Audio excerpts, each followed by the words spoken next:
Assalamualaikum warahmatullahi wabarakatuh.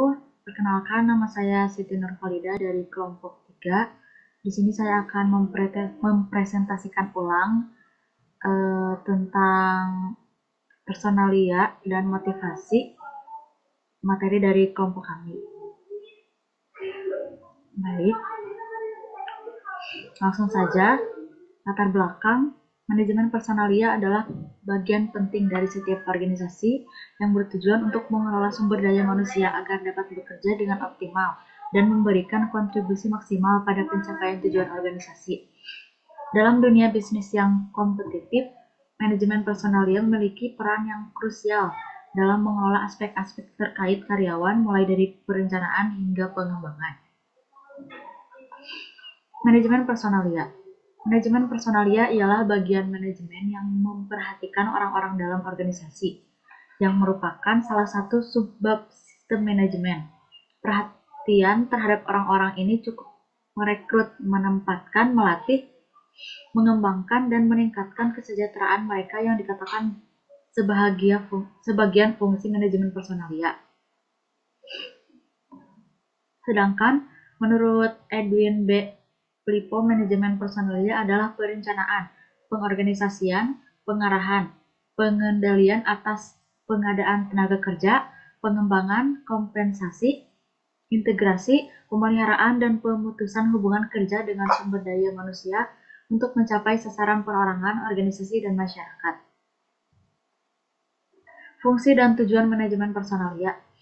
Fungsi utama dari manajemen personalia dibagi menjadi dua kategori. Yang pertama, fungsi operatif meliputi kegiatan yang berkaitan dengan pengadaan, pengembangan, kompensasi, evaluasi pekerjaan, kesejahteraan, kedisiplinan, pemanfaatan, pemeliharaan, dan perundingan bersama. Yang kedua, fungsi manajerial meliputi perencanaan, pengorganisasian, pengarahan, motivasi, kontrol, dan koordinasi yang merupakan kegiatan manajerial dasar. Tujuan. Yang pertama ada tujuan sosial, yakni perusahaan bertanggung jawab secara sosial dan etis terhadap keutuhan dan tantangan masyarakat dengan meminimalkan dampak negatifnya. Tujuan organisasi yaitu sasaran formal yang dibuat ditujukan agar organisasi mencapai tujuannya. Tujuan fungsional, yakni untuk mempertahankan kontribusi Departemen Sumber Daya Manusia pada tingkat yang sesuai dengan kebutuhan organisasi. Yang keempat, ada tujuan individual, merupakan tujuan pribadi dari setiap anggota organisasi atau perusahaan yang hendak mencapai tujuannya di dalam organisasi. Selanjutnya ada pengertian penyusunan personalia. Penyusunan personalia adalah salah satu fungsi manajemen untuk mengatur tenaga kerja dalam struktur organisasi. Fungsi ini berhubungan erat dengan fungsi perorganisasian atau pengorganisasian, di mana setelah dibentuk struktur organisasi serta pekerja yang diinginkan, kemudian disusun personalianya sesuai dengan pekerjaan yang ada. Proses penyusunan personalia. Penyusunan personalia atau staffing process dapat dipandang sebagai serangkaian kegiatan yang dilaksanakan secara terus-menerus untuk menjaga kelestarian lingkungan kebutuhan personalia dengan orang-orang yang tepat dalam posisi-posisi tepat dan waktu yang tepat. Selanjutnya ada langkah-langkah proses penyusunan personalia. Yang pertama, perencanaan SDM. Yang kedua, penarikan dan seleksi. Yang ketiga, pengenalan dan orientasi. Yang keempat, latihan dan pengembangan. Yang kelima, penilaian pelaksanaan kerja. Yang keenam, pemberian balas jasa. Dan yang terakhir, perencanaan dan pengembangan karya. Selanjutnya, hal-hal perencanaan personalia.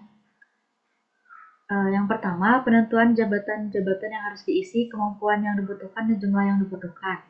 Selanjutnya, pemahaman pasar tenaga kerja di mana karyawan potensial ada. Dan selanjutnya, pertimbangan kondisi permintaan dan penawaran karyawan. Motivasi. Motivasi berasal dari kata motif, yang berarti dorongan. Dengan demikian, motivasi berarti suatu kondisi yang mendorong atau menjadi sebab seseorang melakukan suatu kegiatan yang berlangsung secara sadar. Motivasi dalam manajemen hanya ditujukan pada sumber daya manusia umumnya dan bawahan khususnya. Motivasi mempersoalkan bagaimana cara mengarahkan daya dan potensi bawahan agar mau bekerja sama dengan atau secara produktif berhasil mencapai dan mewujudkan tujuan yang telah ditentukan. Motivasi dibagi menjadi dua. Yang pertama ada motivasi intrinsik. Motivasi ini adalah pendorong kerja yang bersumber dari dalam diri pekerja sebagai individu, berupa kesadaran mengenai pentingnya atau manfaat akan kerjaan yang dilaksanakannya. Yang kedua, ada motivasi ekstrinsik. Motivasi ini adalah pendorong kerja yang bersumber dari luar diri pekerja sebagai individu berupa suatu kondisi yang mengharuskannya melaksanakan pekerjaan secara maksimal. Di sini terdapat studi kasus. Studi kasusnya yaitu dewasa ini manajemen personalia pada organisasi kemahasiswaan merupakan hal yang sangat penting bagi kemajuan organisasi tersebut. Pasalnya, kemajuan teknologi dan informasi melahirkan enigma pada perjalanan organisasi hari ini. Misalnya, yang pertama, mahasiswa sulit untuk mengatasi sifat hedonisme yang mulai masif pada era kini, sehingga kemudian perlu adanya desentralisasi penyelesaian masalah tersebut. Yang kedua, semakin berkurangnya minat berorganisasi dari tiap-tiap mahasiswa di universitas melahirkan masalah merosotnya jumlah pengurus organisasi dan berimpak pada merosotnya minat organisasi. Solusinya adalah mendirikan dan membangun rasa kepercayaan pada tingkat paling bawah dalam melakukan hal apapun yang ada di organisasi. Kesimpulannya, penyusunan personalia merupakan proses yang penting untuk mencapai tujuan organisasi, yang meliputi pengumpulan, pengujian, dan pemilihan sumber daya manusia yang sesuai dengan kebutuhan organisasi. Motivasi adalah faktor yang sangat penting dalam meningkatkan kinerja dan efektivitas sumber daya manusia. Motivasi dapat diukur melalui tingkat kinerja, produktivitas, dan kepuasan kerja. Mungkin cukup sekian pemaparan materi dari saya. Terima kasih. Wassalamualaikum warahmatullahi wabarakatuh.